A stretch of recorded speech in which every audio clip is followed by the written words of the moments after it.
तो कैसे हैं आप लोग। और मैं एक बार दोबारा आ चुका हूँ एकदम नई वीडियो के साथ में। तो ज़्यादा तुम्हारा यहाँ पे टाइम वेस्ट नहीं किया जाएगा।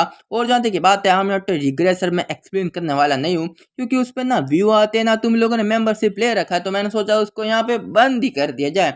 और बस मैं डोमिनरी एम्पर और अभी कुछ समय के लिए देखता हूँ कि उस पर व्यू आता है कि नहीं आता। और ये एकदम न्यू मानवा एकदम न्यू चैप्टर है। तो एपिसोड की शुरुआत के अंदर हमें कस का सीन दिखाया जाता है, जहाँ पे बहुत ही ना खतरनाक फाइट हुई होती है, बारिश हो रहा होता है, लाइटनिंग गिर रही होती है। और तभी वहाँ पे एक औरत आई होती है जिसके हाथ में खंजर होता है और बोलती नहीं कि तुम ना बहुत ही ज़्यादा पावरफुल थे ना क्वीन फैंग, तुम में बहुत ही एटीट्यूड था। और यहाँ पे ना 100 गुना ज़्यादा एक्सलेट करने वाला एजिंग इफेक्ट का कर्ज लगने के बाद भी ना तुमने यहाँ पे अंततः एंशिएंट गॉड रूइन को यहाँ पे पूर्ण रूप से क्लियर कर लिया। और जहाँ तक की बात है तुम्हारा divine artefact eye of judgement था, अब तो वो मेरा ही होने वाला है। और हम देखते हैं अपने एम्स यहाँ पे बहुत ही ज़्यादा यहाँ पे चोटें लगी रहती है उसको, बहुत सारे मॉन्स्टर के ऊपर होता है और बहुत ही दर्द में चिल्ला रहा होता है कि आखिर क्यों तुमने मेरे को बिट्रे किया, मैं तुम्हारा भाई था ना। तो वो जो लड़की होती है हंस रही होती है, बोलती कि भाई भाई भाई बस बस यही है। और हम देखते हैं कि उस लड़की के हाथों में ना 2 आंखें होती है जो अपने मेन कैरेक्टर की होती है। और इस चीज़ से हमें यह बताया जा सकता है कि उस लड़की ने इतनी ज़्यादा कमीनी थी कि अपनी भाई की दोनों आंखों को निकाल लिया होता है। और हम देखते को लड़की ना चिल्ला गया, बोलती कि भाई कब से तुम मेरे भाई हो गए, मेरे जो पेरेंट्स ने तुम्हें बस एडॉप्ट कर रखा था और बस वो ना तुम यहाँ पे कुत्तों की तरह रखते थे। और वैसे भी तुम्हारे में क्या हिम्मत है कि तुम मेरे को अपनी सिस्टर बोल सकती हो। और तभी हम देखते कि वहाँ पे एक बंदा आया होता है जो बोलता है ना कि सायो, यहाँ पे ज़्यादा कुछ बोलने का मतलब ही नहीं रहता। और उसे देख के ना वो जो उसकी बहन होती है बोलती कि सोंगफी आखिर तुम इधर आ गए ना। और वो जो सो कोल्ड सोंगफी होता है बोलता है कि जो हमारा भाई है ना उसका ही धन्यवाद था कि हमारे हमारे पास इतना ज़्यादा पावरफुल डिवाइन आर्टिफैक्ट आ चुका है। और जब तक कि मैंने इसके सारे के सारे लाइफ स्पैन को एक ही बार में खींच लिया ना, तो और वैसे भी मैंने इतनी ज़्यादा मेहनत करने के बाद ना एक आर्टिफैक्ट सोल स्टीलिंग ब्लेड का यूज़ करके तुम्हें यहाँ पे मारा था, आखिर तुम कैसे बच सकते थे। और वैसे भी अब ना ये जो चीज़ ना बस मेरी एक आखिरी गिफ्ट है तुम्हारे लिए, तुम्हारे मरने के पहले ही। और हाँ, यहाँ तक मैं बोल रहा हूँ कि 3 पॉइंट उसने बताया कि सबसे पहले उसने धन्यवाद किया है, और दूसरा पॉइंट बताया कि उसको जैसे इसको डिवाइन आर्टिफैक्ट मिला। और तीसरी बात ना बहुत ही मेहनत करने के बाद ना जो सोल स्टीलिंग ब्लेड था उसने यहाँ पे हासिल किया था अपने एमसी को मारने के लिए। तो यही 3 पॉइंट था, अगर तुम्हें समझ में नहीं आया तो मैंने तुम्हें दोबारा बता दिया। और हम और तुम ना यहाँ पे देख सकते हो अपने एमसी की सच में दोनों आंखें निकाल ली गई होती है।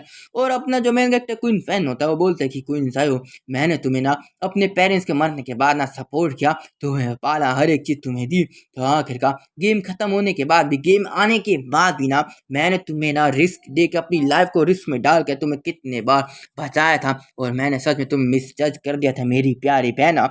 और वो जो क्वीन सायो होती है वो तो बहुत ही ज़्यादा बेवकूफ़ होती है और बोलते कि आखिर तो हमारे पेरेंट्स के मरने के बाद ना तुम कुछ ज़्यादा ही मेरे लाइफ में इंटरफेयर कर रहे थे और तुम ना मेरे को कंट्रोल करना चाहते थे, आखिर मैं तुमसे कैसे प्यार कर सकती थी। और वैसे भी ना पहले मैं और सॉन्ग फी को ना तुम्हारे प्रोटेक्शन की जरूरत थी, पर अब हमारे पास डिवाइन आर्टिफैक्ट आ चुके ना, तो तुम्हारी कोई वैल्यू ही नहीं है, तो जाओ मर जाओ। और हम देखते हैं कि जो सॉन्ग फी बहुत ही तेजी से आ चुका रहता है वो बोलते हैं कि तुम्हारी जिंदगी अब मेरे हाथों में है और अब तुम्हें बस बहुत ही शांति से मर जाना चाहिए।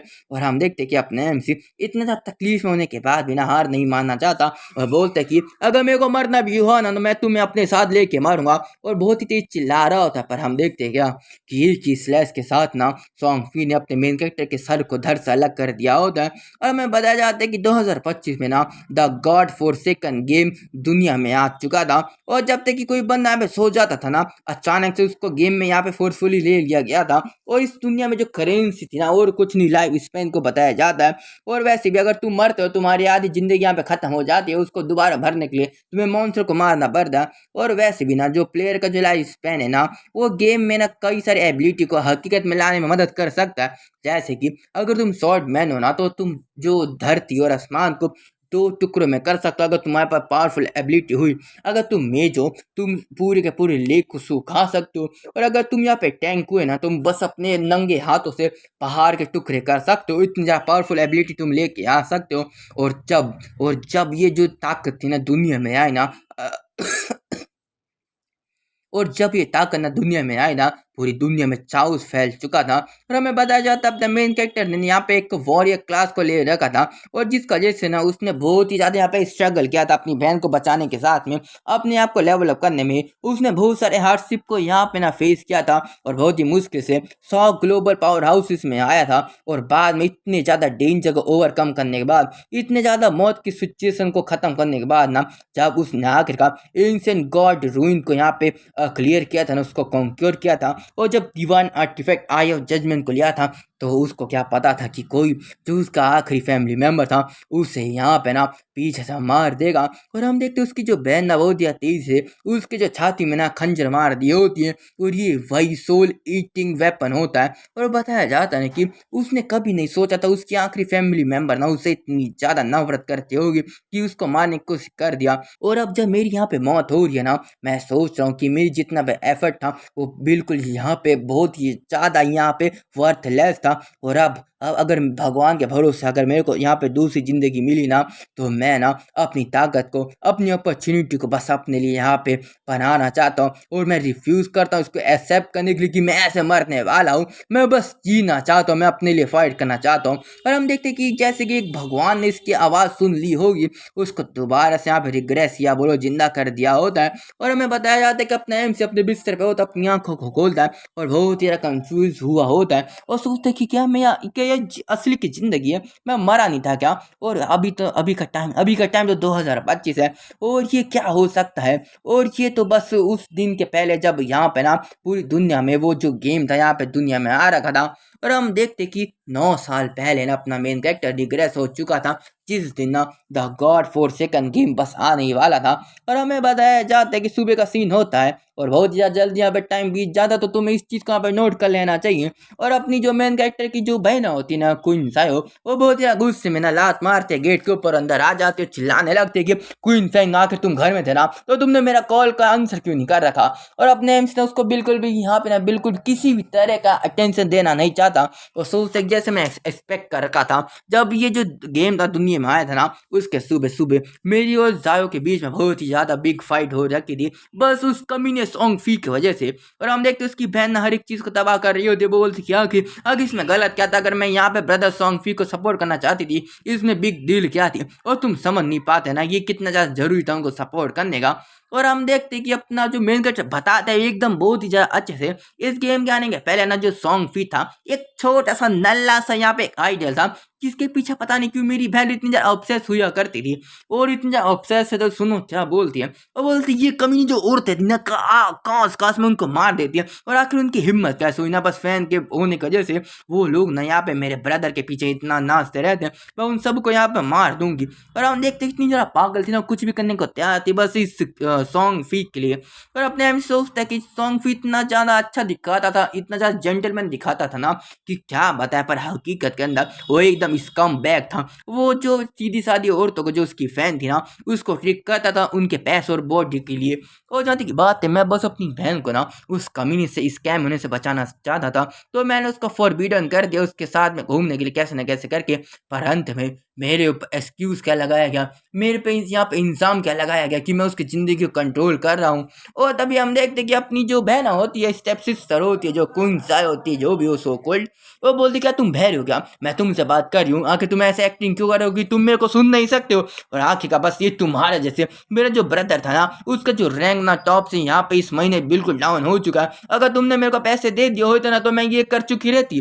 पर तभी अपना मेन कैरेक्टर का पूरा पूरा दिमाग सटक चुका रहता है, और एक बहुत ही तेज से एक थप्पड़ धर दिया होता है उसके चेहरे पे, और वो ना पीछे गिर चुकी रहती है और अपने चेहरे पे हाथ लगा लेती है। उसका चेहरा सूज चुका रहता है और रो रही होती है, उसका मुंह में से और चेहरे में से जो नाक था उसमें से खून निकल रहा होता है। और बोलता क्वीन फैन तुम्हारी हिम्मत कैसे हुई मेरे को यहाँ पे हाथ लगाने की? पर वो इतना ज़्यादा रो रही था, पर उसके बाद अपने एम्स ना बहुत ही ज़्यादा सटक चुका था उसका, और बहुत ही ज़्यादा गुस्से में बोलता ना कि क्वीन सायो मैं यहाँ पे बिल्कुल किसी मूड में नहीं हूँ तुमसे बकवास करने के लिए, और इसलिए ना मैं तुम्हें आज अच्छे से बता देता हूँ कि अगर तुमने दोबारा पे भोंकने की कोशिश की ना, तो मैं तुम्हारा मुंह को तोड़ दूंगा। और ये लो, ये वही पैसे जो तुम बात करी थी ना, जो हमारे पेरेंट्स ने बचा के रखा था, मैंने इतने सालों में एक किसकी पैनिक को भी खर्च नहीं करेगा, लो रख लो सब, और बस याद रखना आज से ना। और हम देखते कि जो ATM कार्ड होता है ना, उसके चेहरे पे देख के मारता है, ये बोलता कि ले रख। और जाते बोलता अपने कमरे के अंदर की आग से ना, हमारे पेरेंट्स की वजह से मैं तुम्हें सहन करता रहा था, पर अब ना मैं तुम्हारे जितना गिरना नहीं चाहता, तो सुन लो ना, अब से तुम मेरी बहन नहीं हो और अपनी जिंदगी खुद ही जियो। और वो बंदी यहाँ पे बहुत ही ज्यादा रो रही होती, जैसे हर एक औरत का काम रहता है। और मैं तुम्हें सही से बता दूं, ये डिजर्व करती थी, ये पूरा पूरा डिजर्व कर दी थी ऐसा मार खाना, इसको एक दो थप्पड़ धरना चाहिए था मेरे तरफ से तो। और तभी हम देखते अपने एमसी बताते कि मेरी पिछली जिंदगी के अंदर ना, मैंने बस अपनी जो बहन को यहाँ पे प्रोटेक्ट करना चाहता, जिसकी वजह से मैंने बहुत सारी अपॉर्चुनिटी को यहाँ पे लूज कर दिया था। और जो भी ट्रेजर था ना, जो बस हल्के से यहाँ पे रिस्क रखने से तुम्हें मिल जाते थे, उसको भी मैंने लेने से मना कर दिया था। और हम देखते हैं बहुत सारे यहाँ पे स्लीपिंग पिल ले रखा होता है पर सुल्तान की, जबकि मेरी जो so cold burden, so cold यहाँ पे बोझ मेरे ऊपर नहीं है ना, तो मैं देखना चाहता हूँ इस बार मैं कितना दूर तक जा सकता हूँ। और वो दवाई को ले चुका रहता है और सोने को तैयार हो चुका रहता है। वो सोचता नहीं कि बस मैं ना इस बार अपनी जो भी अंडरस्टैंडिंग है गेम के बारे में, उसको लेकर ना बस अपने आप को बहुत ही ज्यादा ताकतवर बनाना चाहता हूँ। और हम देखते हैं कि इसी के साथ अपने अपने बिस्तर के ऊपर बैठ चुका रहता है और बहुत ही ज्यादा पावरफुल किलिंग इंटेंट के साथ में बोलता है कि और तू सॉन्ग भी, मैं तेरे सिर को ना अपने हाथ से तेरे धड़ से अलग करना चाहता हूँ। और हम देखते इसी एटीट्यूड के साथ में ना अपने एमसी लॉग इन कर चुका रहता है यहाँ पे लॉबी के अंदर। या बोलो लॉबी बोलिए, करेक्टर चूजिंग प्लेस बोलिए, हॉल बोलो, मेरे को पता नहीं, पर तुम समझ जाना, ठीक है दोस्तों। और हम देखते अपने एम से बोल रहा था जो करियर चॉइस हॉल है ना, मैं इसको कितना मिस कर रहा था। और जब मैं पहली बार इधर आ रखा था ना, मैं बहुत ही कंफ्यूज था, बहुत ही डरा हुआ था, तो इसलिए मैंने घंटों भर ना बस यहाँ पे करेक्टर को चूज करने के पहले बिता दिया था डर के मारे।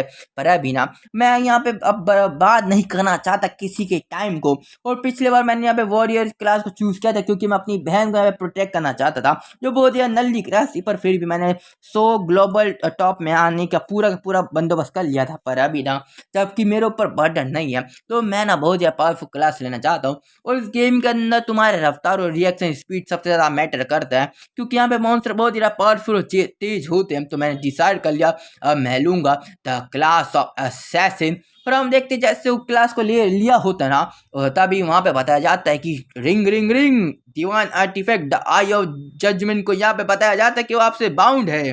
तो इसलिए आपको एक बहुत ही ज्यादा कमाल की चीज बताई जाती है, जो आई ऑफ जजमेंट का जो एक्टिवेट किया जाता है उसका पैसिव स्किल को। और हम देखते हैं स्मान में बहुत ही ज्यादा बड़ी एक गोल्डन आई यहाँ पे एक्टिवेट हुई होती है और बताया जाता है unique attribute authority of judgement यहाँ पे यूज होता है उसका पैसिव स्किल को, जिसकी वजह से आपके प्रोफेशन के एकदम हाई रैंक को यहाँ पे आपको दी जाती है। तो आप बहुत ही खुश हो चुके रहेंगे ना। और अपने आप सोचते आई हो जजमेंट जो मेरे से पहले बाउंड था मेरी पिछली जिंदगी के अंदर, तो मैं समझ चुका हूँ जो आर्टिफैक्ट होता है डिवाइन आर्टिफैक्ट, वो जब वो अपने ऑनर के साथ में यहाँ पे मर्ज हो जाता है, उसको अपना मास्टर मान लेता है ना, तो उसके मरने के बाद भी ना अगर कोई उसको ले भी ले तो कोई फायदा नहीं रहता, उसको कभी कंट्रोल नहीं कर पाएगा। जबकि इसमें मैं रिबॉर्न होकर इस गेम में वापस आ चुका ना, तो आर्टिफैक्ट ने मेरे को रिकॉग्नाइज कर लिया। और तभी हम देखते बहुत ही अचानक से बहुत सारा यहाँ पे थिक ब्लैक सैड होना अपने एमसी के शरीर में जा रहा होता है चारों तरफ से।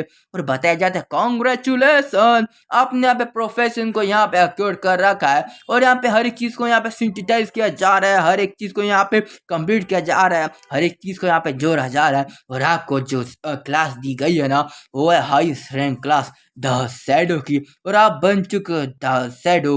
और हम देखते हैं अपने एमसी का यहाँ पे एकदम नया लुक को दिखाया जाता है, व्हाइट हेयर अब हो चुका है उसकी और बहुत ही ज्यादा पावरफुल ब्लैक वाला सही से निकल रहा होता है। और तभी अपने मेन कैरेक्टर बहुत ही एटीट्यूड में बोलता है कि शैडो, तो ये हाई स्टाइल क्लास इस हिडन प्रोफेशन असैसिन का। तो चलो अब जबकि मैंने यहाँ पे वॉरियर क्लास को बदल के यहाँ पे असैसिन का हाईएस्ट क्लास ले लिया ना, और मैं यहाँ पे फील कर सकता हूँ ना, ये मेरे शरीर में बहुत ही ज्यादा पावरफुल और बहुत ही ज्यादा पावरफुल स्ट्रेंथ मैं फील कर सकता हूँ। और जबकि बात है ना कि बहुत ही ज्यादा छोटा चांस होता है एक हायर टायर का प्रोफेशन को यहाँ पे लेना जो हिडन हो, तो ये बहुत ही ज्यादा अच्छी बात है। और जो आई और जजमेंट की जो स्किल है ना, वो बहुत ही ज्यादा यहाँ पे इंश्योर करती है कि जो परसेंटेज होती है हिडन क्लास लेने की वो बढ़ जाए। और यहाँ पे कुछ नोटिफिकेशन आता है कि अथॉरिटी ऑफ जजमेंट यहाँ पे बताया जाता है कि ये बहुत ज़्यादा पुरानी और बहुत ज़्यादा पावरफुल स्किल है। और जाने की बात है अभी आप इसको बिल्कुल यूज़ नहीं कर सकते क्योंकि आपका औकात और डिविनिटी बहुत ही कम है, पर बाद में आप इसका यूज़ कर सकते हैं।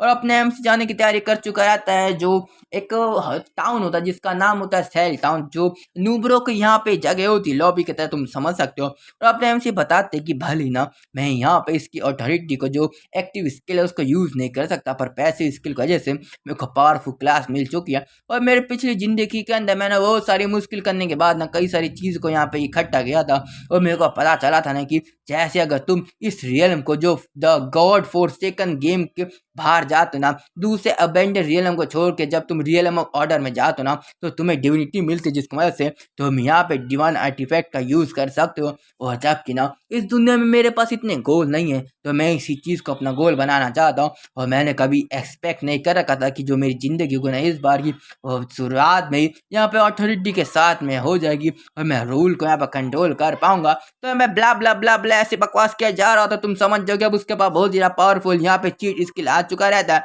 तो बताया जाता है जबकि आपने यहाँ पे प्रोफेशन को चूज कर लिया ना, तो आपको यहाँ पे गेम का नाम भी लेना पड़ेगा, मतलब गेम के करेक्टर का नाम भी। तो अपने हम सोचते हैं कि जबकि मेरा हायर टायर क्लास है यहाँ पे शैडो का, तो मैं इसको शैडो ले लेता हूँ, इसका बहुत ही अच्छा मेरे को नाम भी लग रहा है। तो बताया जाता है कि आप यहाँ पे गॉड एबंडेंट रियलम में जा रहे हो और आपकी जो रून्ड लैंड है ना, जहाँ पे आप जाने वाले हो, वहाँ पे जैसे तुम जमीन पे पैर रखोगे वहाँ पे एक मॉन्स्टर आ जाएगा तुमको खप खाने के लिए। तो आपको पूर्ण रूप से यहाँ पे तैयार रहना पड़ेगा। वो जानते की बात है कि आपको एक टाउन में रखा जा रहा है जहाँ पे कोई मॉन्स्टर आ तो नहीं सकता, पर आप किसी मॉन्स्टर को मार भी नहीं सकते। और वहाँ पे एक दूसरे को जो प्लेयर्स है एक दूसरे को मारना भी मना है पूर्ण रूप से। और जानते की बात है कि अगर आप गेम में मरते हो तो आपकी आधी जिंदगी यहाँ पे खर्च हो जाएगी, बार बार जितनी बार मरोगे और अंततः आप पूर्ण रूप से मर जाओगे। और अपनी जो लाइफ को बढ़ाने के लिए आपको मॉन्स्टर को मारना पड़ेगा और उससे आपको दो चीज़ मिलेगी, एक होगा ट्रेडेबल लाइफ स्पैन, एक होगा नॉन ट्रेडेबल लाइफ स्पैन। और ज़्यादा की बात है कि ये जो टाउन है उसका नाम है सेल टाउन और एक सेफ जोन है। तो हम आपको यहाँ पे ना बहुत ही ज़्यादा कांग्रेस करना चाहते हैं अपने प्रोफेशन को लेने के लिए। और हम देखते हैं बहुत सारे लोग आए होते हैं जो बहुत ही कंफ्यूज होते हैं, डरे हुए होते हैं कि आखिर बकवास क्या चल रहा है। कोई यहाँ पे हग रहा होता है, कोई यहाँ पे मुँहते मुँहते सो चुका रहता है, कोई खाते खाते सोया होता है तो इसलिए गेम में आ चुका रहता है, और कोई बंदा तो यहाँ पे पी के सो रहा होता है तो यहाँ पे भी सो ही रहा होता है वो। और हम देखते हैं बहुत सारे लोग पगला चुके रहते हैं कि आखिर बवासीर ये क्या चल रहा है। और तभी कुछ लोग यहाँ पे मर के आए होते, टेलीपोर्ट हुए और सोचते कि आखिर कितना ज़्यादा दर्द हो रहा है। और हमें क्या पता था कि यहाँ पे एक सिंगल मॉन्स्टर भी इतना ज़्यादा ताकतवर होगा, बस वो एक लेवल 1 का क्रोलर था। और हमने इतने 3-4 लोग को मिलने के बाद भी ना उसको यहाँ पे हल्का सा भी डैमेज नहीं दे पाए और हम तो यहाँ पे बहुत ही ज़्यादा बुरी मौत मरे थे। हमारी आधी ज़िंदगी यहाँ पे तबाह हो चुकी है। और हम देखते हैं वहाँ पे एक छिनार लड़की हुई होती है जो बैठी रहती, तुम समझ सकते हो। और अपने हम सोच रहा होता है कि इसकी क्लास को देख कैसा लगता है कि इसको भी एक हिडन यूनिक क्लास मिल रखी है यहाँ पे, आर्चर की शॉर्ट बो जिसका नाम है। और वो जो लड़की ना बहुत ही ज़्यादा तेज होती है, बोलती है बिग ब्रदर, जैसे कि तुम देख सकते हो मेरे पास एक हिडन क्लास है, तो क्या तुम हमारी टीम में आना चाहोगे? यहाँ पे जो मॉन्स्टर बहुत ही ताकतवर है, तो अगर तुम हमारे साथ रहोगे तुम बहुत ही अच्छे से हैंडल कर पाओगे और अपने लेवल अप को कर पाओगे, तो आ जाओ ना, आ जाओ ना। तो अपने हम सोचते कि ये बहुत ही ज़्यादा एक्सपीरियंस मेरे को फील होते हैं मरने के लिए, तो मैं इनके साथ बिल्कुल जाना नहीं चाहता और मना कर दिया होता है। तो इस लड़की के जो पीछे के पंटर होते हैं बहुत ही एटीट्यूड में बोले होते हैं, हे बच्चे तेरे में कितना एटीट्यूड है ना, तो जानता नहीं तू किससे पंगे ले रहा है और तुझे अपनी औकात में रहना चाहिए। इतने ज़्यादा ताकतवर मॉन्स्टर है, तेरी नौवा पे जाती गांड फट के चार हो जाएगी, तो चुपचाप यहाँ पे टीम में आ जा जब टीम का मौका मिल रहा है। तो अपने एमसी उसको मना कर दिया होता दोबारा से। वो लड़की ना टाइम में होते उसका नाम चेक कर लेती जिसका नाम होता है शैडो।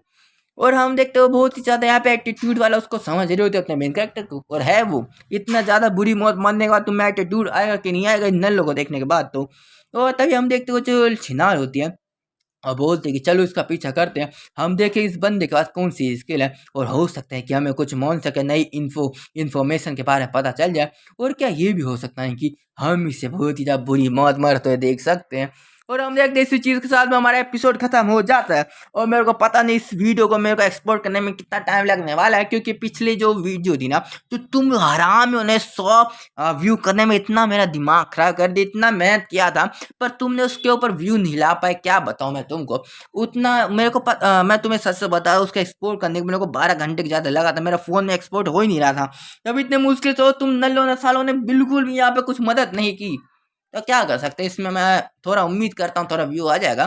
तो बाय बाय दोस्त, तो मैं आशा करता हूँ कि तुम में थोड़ा दिमाग होगा, थोड़ा मेरे को सपोर्ट कर दो।